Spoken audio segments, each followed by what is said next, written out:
Lire.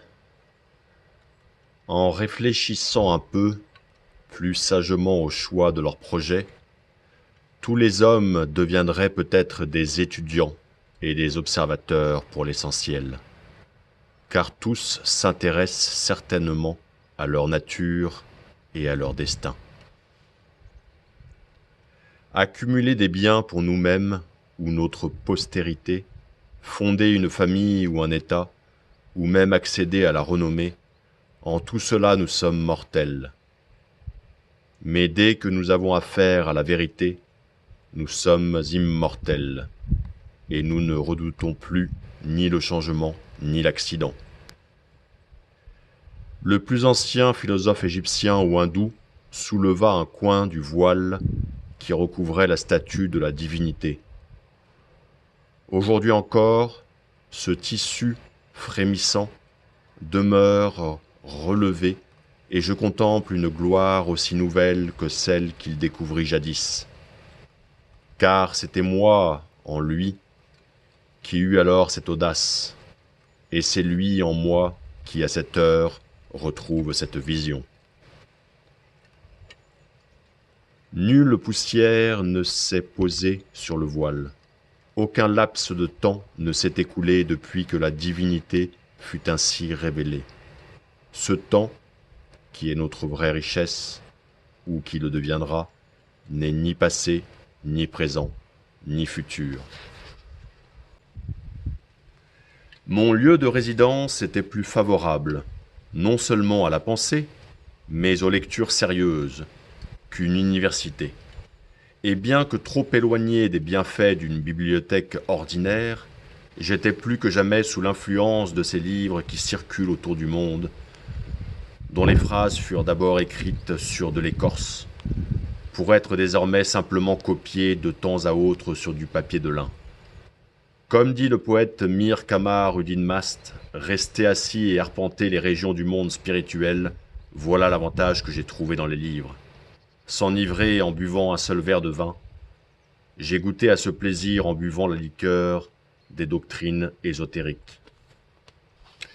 Tout l'été, j'ai gardé sur ma table l'Iliade d'Homère, même si je feuilletais seulement ce livre de temps à autre. Le travail manuel incessant, car je devais d'abord finir ma maison, tout en sarclant mes haricots, m'interdit d'étudier davantage. Je gardais néanmoins l'espoir de lire ces livres dans un avenir proche. Je profitais des pauses de mon labeur pour lire un ou deux livres de voyage assez frivoles, jusqu'au jour où cette occupation me fit honte, et je me demandais où, moi, je vivais. L'étudiant peut lire Homère et Éschyle en grec sans risquer de s'abandonner à la dissipation ou à la volupté, car ces lectures impliquent que dans une certaine mesure, l'étudiant imite leur héros et consacre ses heures matinales à leurs pages. Les livres héroïques, même imprimés dans notre langue maternelle, seront toujours dans une langue morte pour les époques dégénérées. Et nous devons chercher laborieusement le sens de chaque mot et de chaque vers, en imaginant une signification plus vaste que l'usage commun ne l'autorise au regard de notre sagesse, de notre valeur et de notre générosité. L'édition moderne, bon marché et prolifique, avec toutes ses traductions, n'a pas fait grand-chose pour nous rapprocher des auteurs héroïques de l'Antiquité. Ils semblent aussi solitaires, et les caractères dans lesquels ils sont imprimés aussi rares et curieux que jamais. Il est digne de consacrer certains jours de sa jeunesse et des heures précieuses pour apprendre ne serait-ce que quelques mots d'une langue ancienne, lesquels s'extraient de la trivialité de la rue pour devenir de perpétuelles évocations et provocations.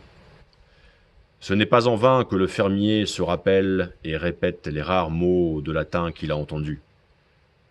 Les hommes s'expriment parfois comme si l'étude des classiques devait finalement céder la place à des études plus modernes et pratiques. Mais l'étudiant aventureux restera toujours attaché aux classiques, dans quelque langue qu'ils aient été écrits, et aussi anciens qu'ils puissent être. Car que sont les classiques, sinon les plus nobles pensées humaines jamais couchées sur le papier? Ce sont les seuls oracles à ne jamais avoir vieilli, et ils contiennent des réponses aux questions les plus modernes que ni Delphes ni Dodone ne fournirent jamais. Autant au maître d'étudier la nature, sous prétexte qu'elle est vieille. Lire bien, c'est-à-dire lire de vrais livres dans l'esprit adéquat, est un noble exercice.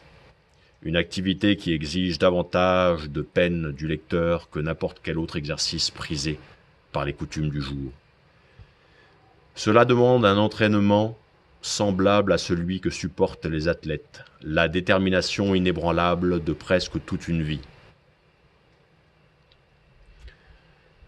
Il faut lire les livres avec autant de soin et d'attention qu'on a mis à les écrire. Il ne suffit même pas d'être capable de lire la langue nationale dans laquelle ils sont écrits, car il existe une disparité marquée entre la langue parlée et la langue écrite, la langue entendue et la langue lue. L'une est d'ordinaire transitoire, un son, une inflexion, un simple dialecte, presque bestial, et nous l'apprenons inconsciemment, tels des brutes, par notre mère. L'autre est la maturité et l'expérience de la première. Si l'une est notre langue maternelle, l'autre est notre langue paternelle. Une expression mesurée et choisie, trop lourde de sens pour être entendue par l'oreille, et que nous pouvons seulement parler après une nouvelle naissance.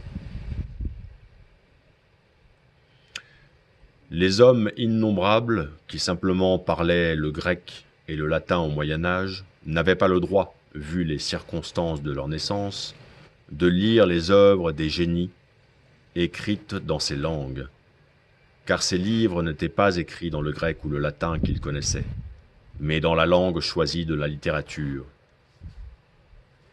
Ils n'avaient pas appris les dialectes plus nobles de la Grèce et de Rome, mais le matériau même sur lequel ces autres étaient écrites était pour eux du papier de rebut, et ils prisaient bien davantage une littérature contemporaine de mauvaise qualité.